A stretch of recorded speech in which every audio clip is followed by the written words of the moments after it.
Hello everyone and welcome back to that one playthrough of MMORPG Tycoon 2. I am Kyle once again, and you join me once again back in this unnamed farming territory that we left off with last time.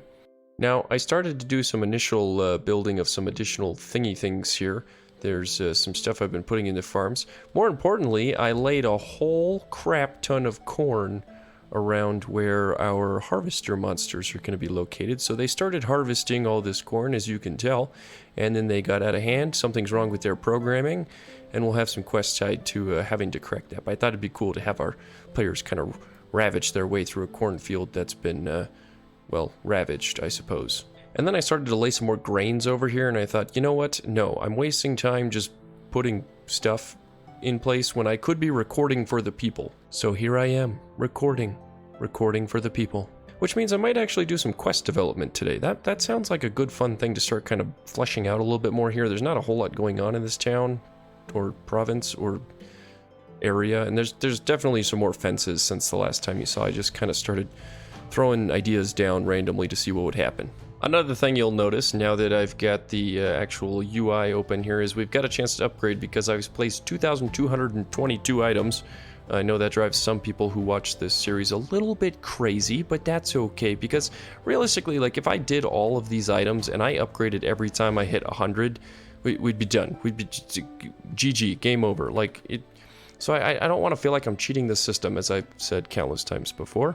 Nonetheless, I will go ahead and do a quick little upgrade here. I'm not sure really where the best thing to do. AstroTurf is going to add advertising, and realistically, I don't need more players. I need players to level up more, and I'm not sure if any of these are going to really help with experience. I'm pretty sure they don't. But I'm hoping if I add to Bling and Gibbs, maybe that encourages more achievements. Maybe that's like quest completions, and then combat. If we, encourage more combat, people obviously level up faster too. So I'm gonna go Gibbs for now, hoping that maybe that helps facilitate some of the issues. And then ultimately, I know players are able to move around. As you can see, there's a little guy here who's taken the owl all the way into the capital city. As you can see, this goes funnels around here through the open gates, and then we'll put like a little stall here of sorts where people will meet up and have a little travel central location. And there's quite a few people in the town here. There's nothing to do in the town except maybe visit some shops and some trainers, so it's not super valuable. They're clearly just standing around, not sure what to do, but there's lots of in space here, which is what I think is attracting a lot of people. And I made this a level 1 through 20, so really anyone can get here. Now, on that regard, there are a lot of people trying to force their way through the paths here in Karak. So they're forced to go through these paths that I have wolves. These wolves are level 5 wolves, which, not too hard, but the players that are trying to make their way through here, as we can see, here's one right here. This is a level 3 elementalist. So what used to be our wizard is now our elementalist, as we changed in a few episodes ago. But they're unable to get through here safely. So what I think I'm going to do, because players are obviously being invited to come to the capital city, that segment, I'm going to change the price on the service here for the balloon, so they can kind of just skip this. Right now it's 1,000 gold. I'm going to take that way down to 250 gold. I think by level 3, players should have plenty of gold. So I think that's a good little quality of life change. They can take the balloon rather than trying to walk it, and making it cheaper will make that a little bit easier for them to go through. And they'll kind of get a sneak peek of all these things when they take the balloon through, and then they might want to be more encouraged to come back and actually explore it for themselves later, which is the plan. Yeah. There's nobody on here right now because it's expensive.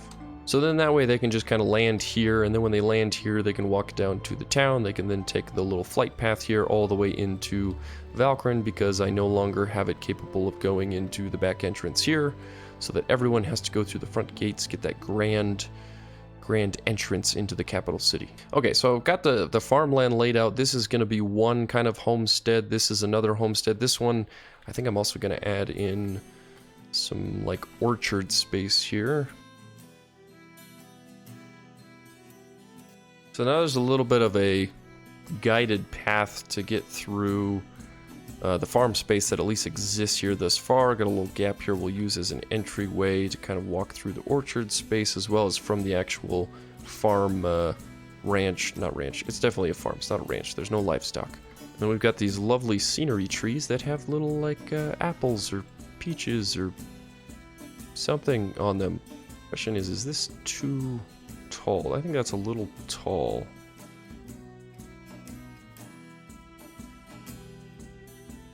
Kind of go to about there, maybe. And I like the idea of kind of triangulating them a little bit. So like they're not in a line both ways. They're in a line this way, but then coming this way, it kind of alternates. So then I'll put another one in line here, about there, and then we'll go in between again. And then here I'm kind of leaving it open because I want to have like a, not a necessarily a paved pathway, but the idea, concept of a pathway there.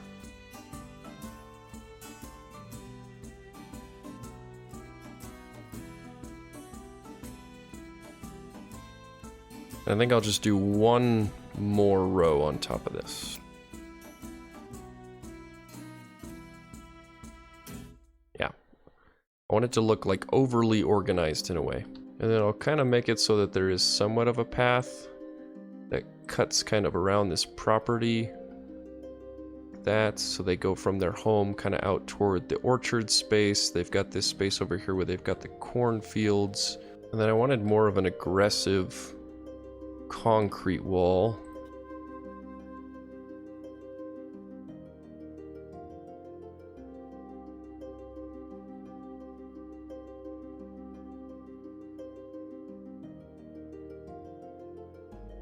And then we'll sink a piece of stone way down deep so it's like just remnants of what a wall used to be like here.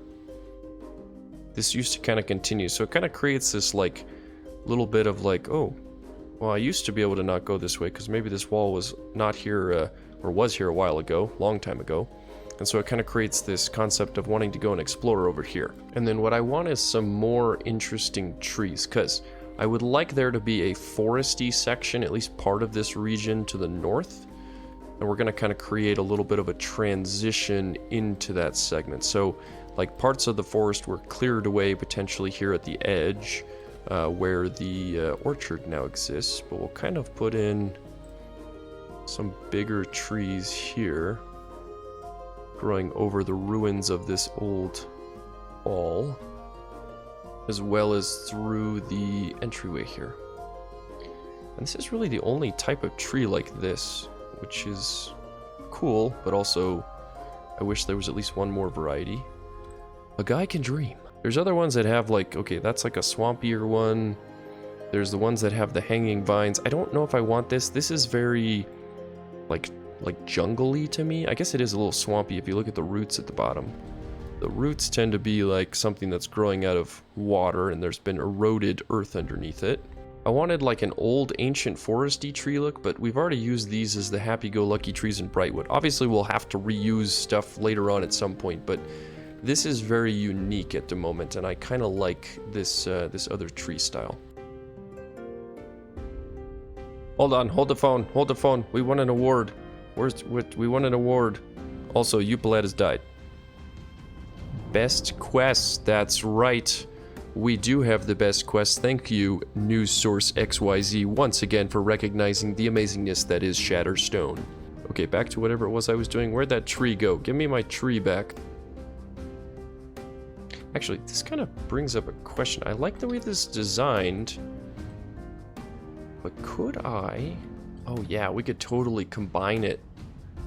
So use a big one and a small one together. Yeah. Oh, that's glorious. I love it. Yeah, let's just do that. That creates a lot of shade. That's what I kind of wanted in this space here, was to just make it shady. Kind of put maybe another one back here. That's also a little bit on the big side. There we go. That way there creates some leveling with the mountains here. And then I can kind of put one here.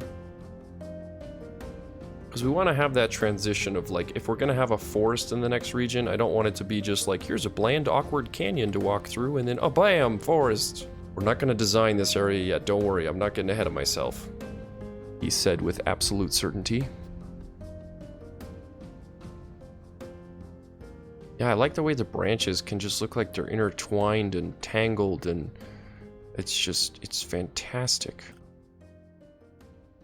I like the concept of, like, you know, the tree species that actually exist in the real world that have root systems that are interconnected, so much so that sometimes the tree next to the tree you're looking at are actually the same tree, and you just don't know it because the sapling, like not a sapling, rather a sucker, erupted from the roots of the current tree and created its own tree next to it. If anyone's curious about stuff like that, it's pretty fascinating. Go look up Pando, P-A-N-D-O. It's a tree in central Utah that's essentially several acres big. It's one of the largest living creatures on Earth, or at least in North America. But it's all one tree, and it's several acres. Alright, then over here, kind of along the hillside. I don't want there... I mean, the sun is... I don't really know where the sun actually is, but you can see where the shadows are, so maybe this is either morning or late day. It kind of feels more late day, evening, as far as the colors I've got going on here. But if there's too many trees here, it wouldn't make sense to obviously have the orchard, because then they wouldn't get sunlight. So maybe I keep some smaller ones here, and like over time they've cleared the bigger trees, and we'll kind of make this a little scarce. Maybe put in a couple even smaller ones. As if the portion of the forest that was here got cleared away. Maybe it used to come out further. Some trees have come up over time, but over in this corner they just didn't really bother. And as such, part of the forest here is very much still intact. Another thing I could do is I could sink this and actually make like 2 trees out of the 1 tree. Yes, we will do that. That will be a thing. We shall do it again here. Or maybe it's like, yeah, coming out like a root out of there. That's good. Yes, good. Very good. Very good. Probably also get rid of this rock that has snow on it. That doesn't make much sense. Also, fun fact, this is not what I planned on doing in this recording at all. This is just... had totally some other plans of stuff I was thinking about doing, and then I was like, alright, tree, forest, edge of ground, here, forget the farms, who cares? I like how this is creating like a big canopy, but it's like an archway, like you're entering into something. Let's keep that going, but let's kind of make it tiered and staggered. So we'll make this a little bigger. Yeah. Simple, move it back. Put it there. Yeah, I want the canopies to kind of mix together.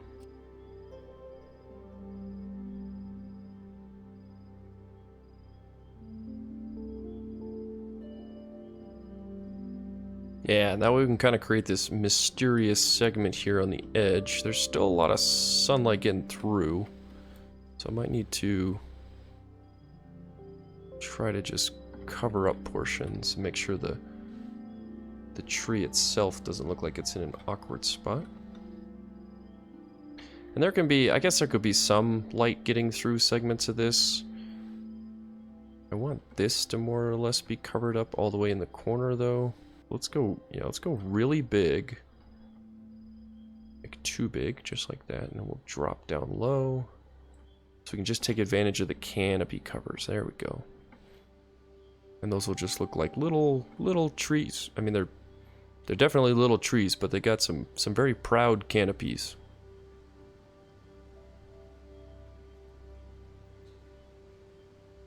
Oh, that's good. Yes, this is perfect. You can kind of get them overarching over the middle here, but still feel like there's a clearing in the middle. Oh yes, now we're talking. Beautiful, beautiful. And then I can shrink some down and do what I was doing earlier, where it's like one tree is coming out of the other tree. I'll cover up some of these spaces. Now, where is that shadow or light is getting through here? I put something about here. Maybe I increase it. That's about there. I don't want to put a tree right there. We can leave a little bit of light. I want to cover up that spot though. I gotta get it from here. There we go. Yeah! Nice dark little like grove in here. And then you come out here and you've got the open farm space, and then From out here, we'll clean it up a little bit by putting in smaller trees. And we'll kind of let them get a little thinner as they come out. Maybe there's like one that's started growing way out here.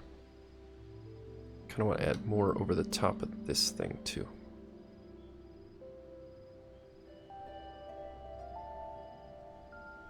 There we go. Okay. Yeah, so we got this kind of staggering tree surface as far as the canopies go. So it starts off small around the edge here. I feel like I need one more.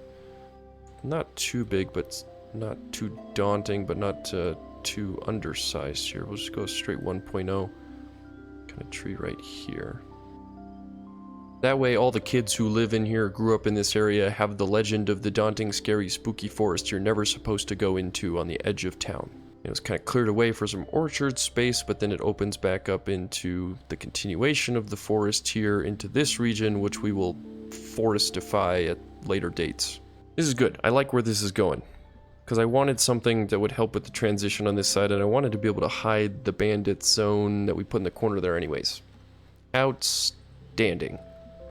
Now, right here, there's a little bit of forest space that kind of got cleared away as well. Realistically, I'd love to put a watchtower type thing here that's an actual landmark, but this watchtower is, in my opinion, just too big and too warlike. And I don't want to use this one because it looks like it very much goes with a faction.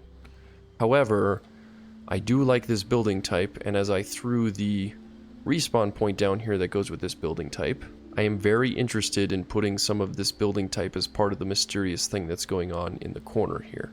So there is this tower, which is part of the wall, so I could, build a wall of this variety. But if you just built this one thing, there would be this unique watchtower versus the sturdy landmark, which I don't want to build here because it'll get rid of all my trees. So let's just build one. And then if we simple move it, we can kind of see what it would at least look like here. And I kind of, maybe, sort of, I have mixed feelings. So, if something is ancient, it should be somewhat ruined. If it's not ruined, then it's fairly recent. If it's fairly recent, then somebody's got to have some record of where it came from. So, I don't really know what to do with this. We're scratching it. We'll do something else. There is also this other wall type that I really like. But I have an idea of where I want to use some of these walls and sturdy mechanisms. Like this wall, I definitely know where I want to end up putting in what faction I'm going to use it for. So now you can understand the pickle I'm in. I could go ruin stuff again. I actually, you know what? We did already use some over there. Maybe it's not that bad of an idea? Maybe if I don't use the wall, but I just use like the... Well, I guess I kind of have to make it 2 segments, don't I? Okay. Let's think about this, because I do like this concept. Let's kind of go like that. Maybe have another one that kind of goes up just like this. And that's it, okay? And then the trees and the forest have grown since the point of their destruction here. There should definitely just be ruins about. We'll kind of briefly take some time here to add some ruiny spaces, and the bandits are just kind of using this as a holdout for the time being.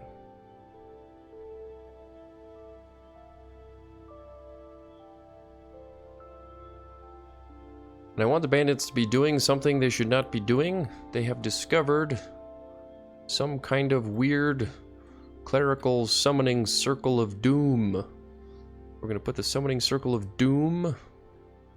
No idea what the summoning circle of doom is going to do yet, but perhaps doom. I kind of want there to be a quest giver back here. Like there's the option to do an evil quest if you wanted to. Because, freedom in games. Freedom in games is a good thing. So I'm going to use our druid asset to say like, okay, there is an evil druid back here who actually is going to end up killing these bandits, which is not a bad thing. We could very easily just get rid of part of the bandit zone here.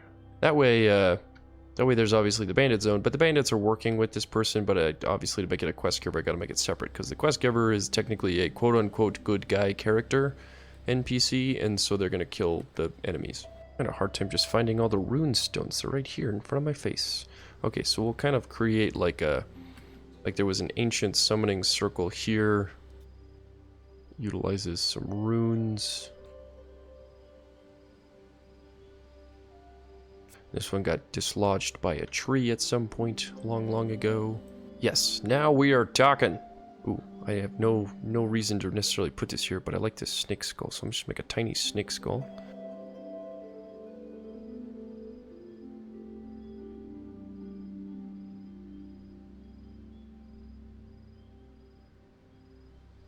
Yeah, there we go, something like that. And then, I don't know how small these... Yeah, these bones can get small, that's good. Kind of go... That... Not too big. Oh my gosh. Yeah, there we go. Open it up like that. Spin another one around.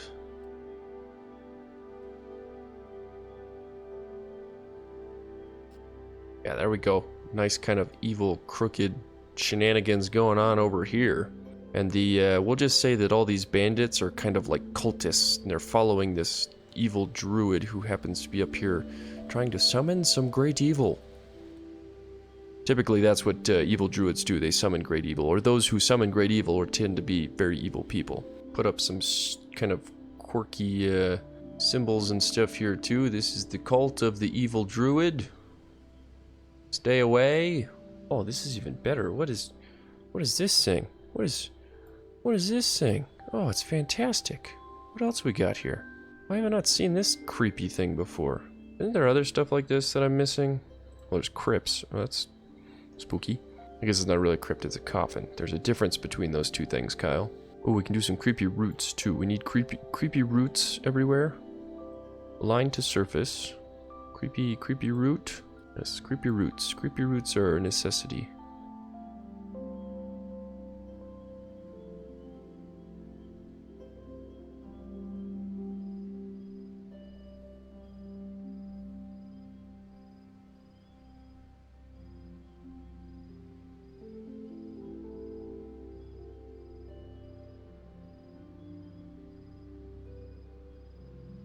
Okay, good start to our little random cult in the middle of a forgotten foresty section right outside of a beautiful orchard.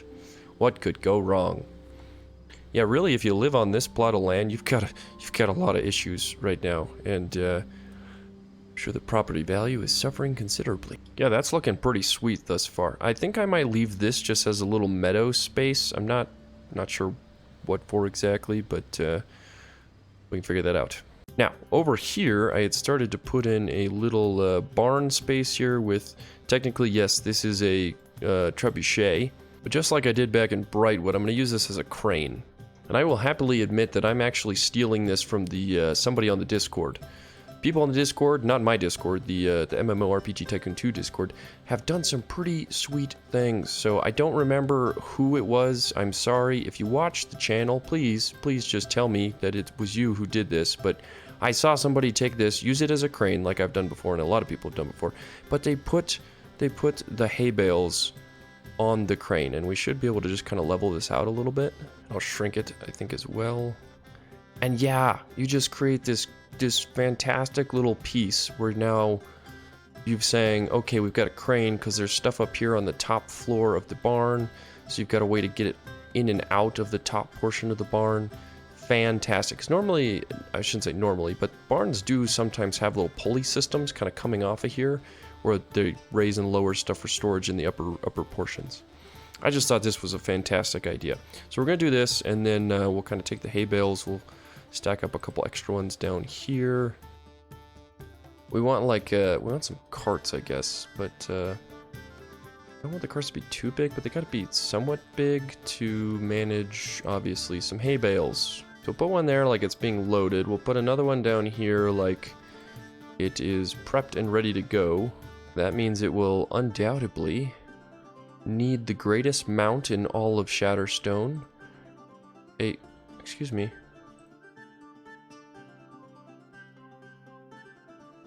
Why can't I put it? Oh, apparently I can't put a Topazosaur on the roadway. You go there.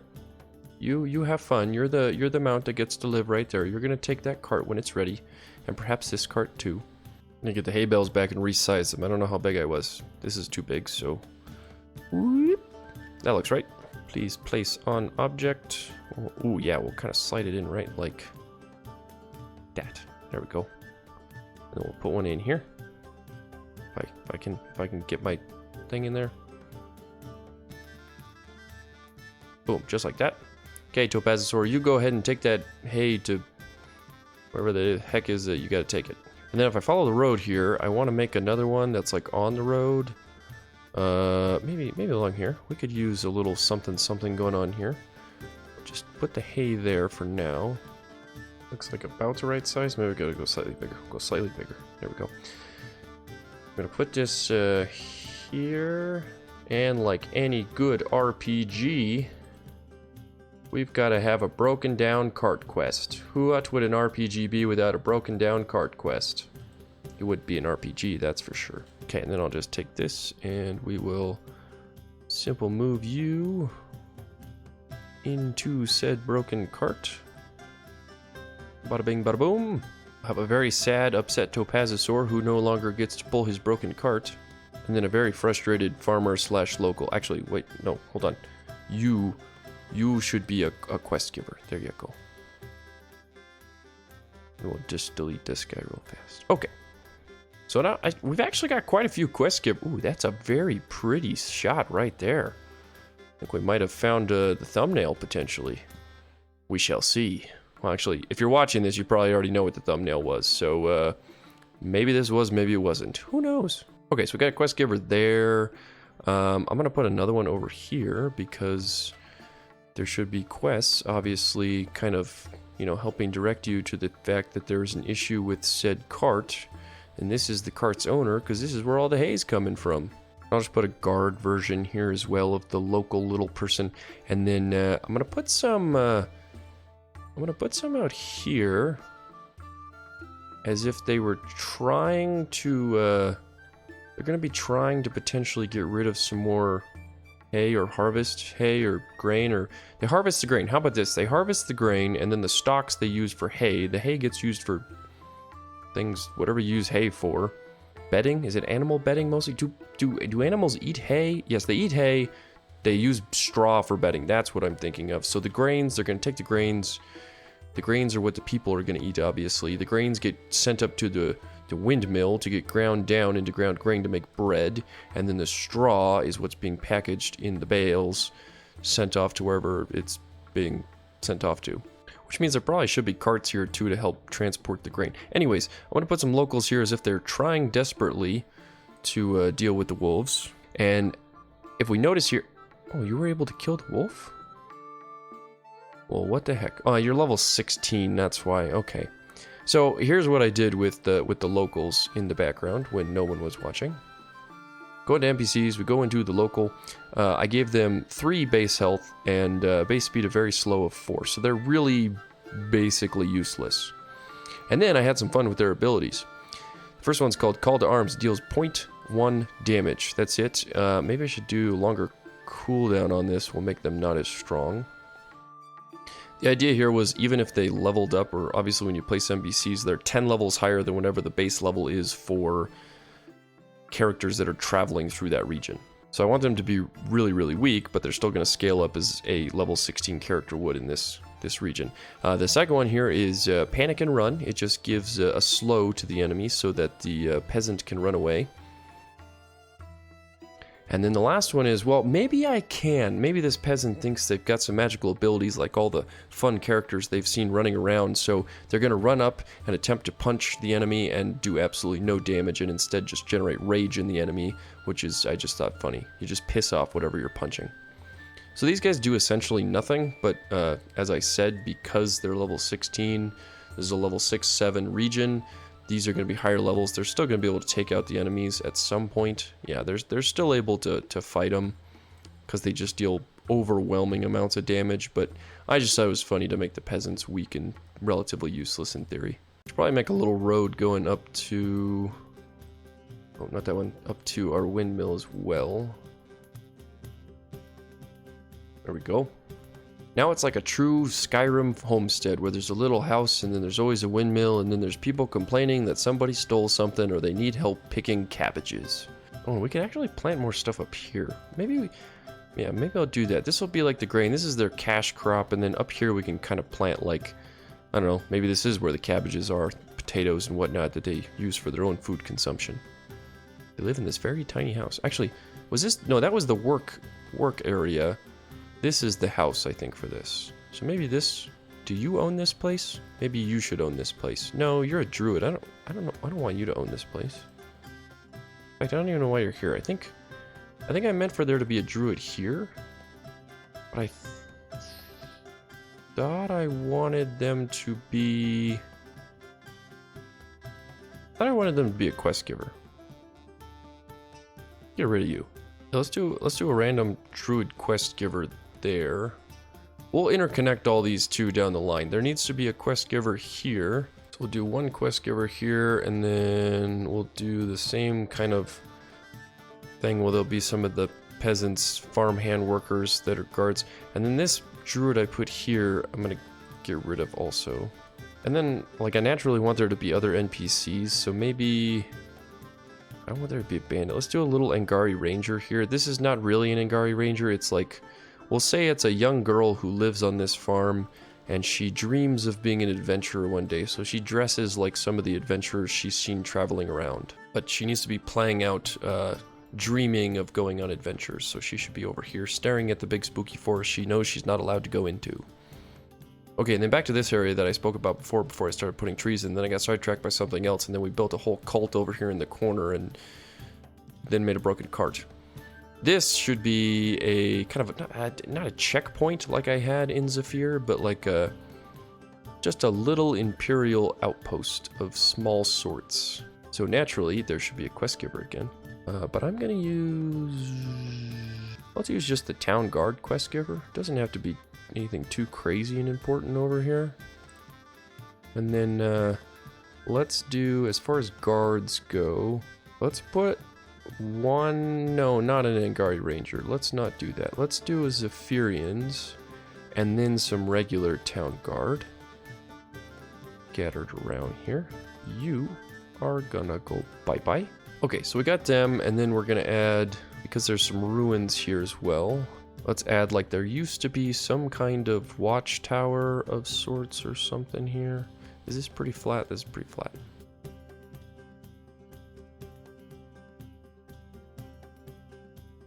There we go. Kind of go like that as if this used to be a building. I think that looks pretty snazzy, if I do say so myself. Oh, I really like the way the lighting came out in here. Now that I've got, like, trees and stuff around to kind of have a reference point for it, and you can see somewhat of the farmland coming together, I'm really digging it. I know I say that with a lot of the regions that I make, and I probably toot my own horn a little too much, but it's credit to the developers of MMORPG Tycoon, because if you can create assets that anybody can take and start to make something that looks pretty, it goes to show that you've made some pretty damn good assets. And their team has done a fantastic job. I love this. We need to get kind of back some of this base grass we used in Brightwood a bunch. This is good grass that looks like it's like a weed kind of, that just can kind of pop out of random spots and really feel like it brings an area together. Yeah, look at this. That right there, just simply placing a couple of things. Beautiful. You can kind of make areas like this where two things have a gap between them. Just blend together like a beautiful, intentional or unintentionally designed bit by nature. It's just so easy. So easy. And I like that this is more of an open field space, so that it doesn't have to feel like there has to be lots of extra bushes, but you can totally still just place enough that there's just this accent to when you look off somewhere, you're not just like seeing grass, you're seeing other things popping up here and there.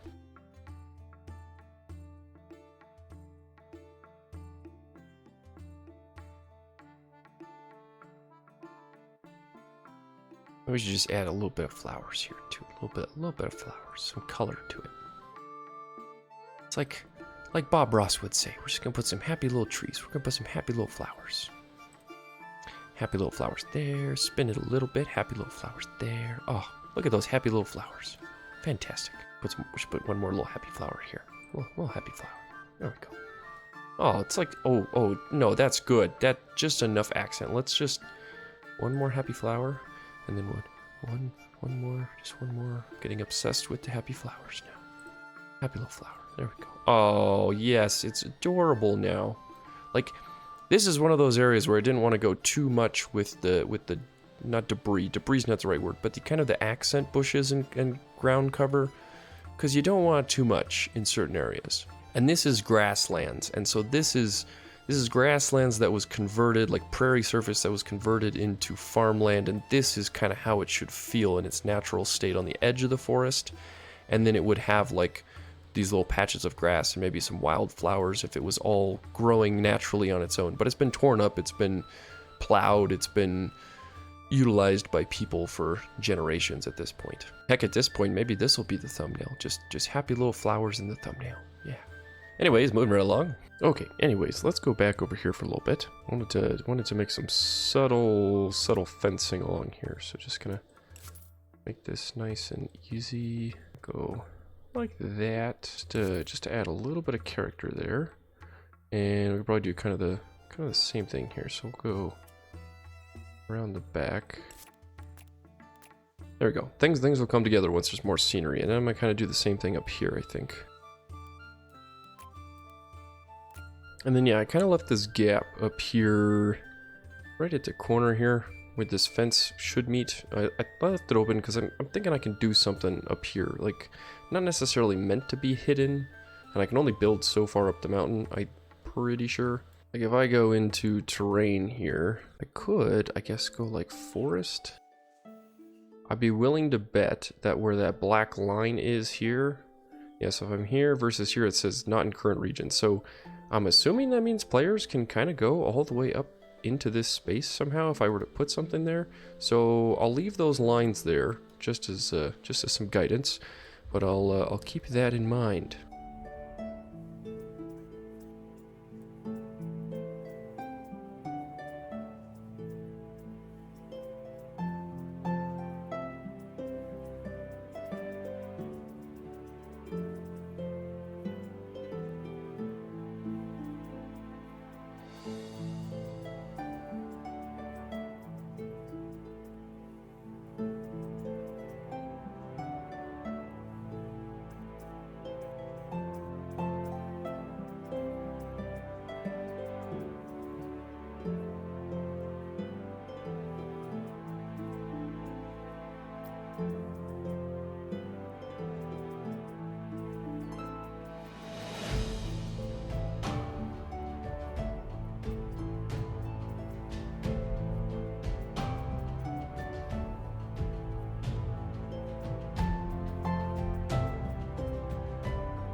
Okay, between everything I've done today, I think I got a pretty good foundation as far as some of the smaller details and where they're going to go. I have no idea where this giant rocky cliffy thing I just did with vines came out of my brain, but it started to come out, so I just let it regurgitate its way into the game. But as far as this kind of stuff over here, I'll add to this. Maybe I don't know if I'll go this far out with it or not, or maybe I just kind of make this more meadow space on this farmland area.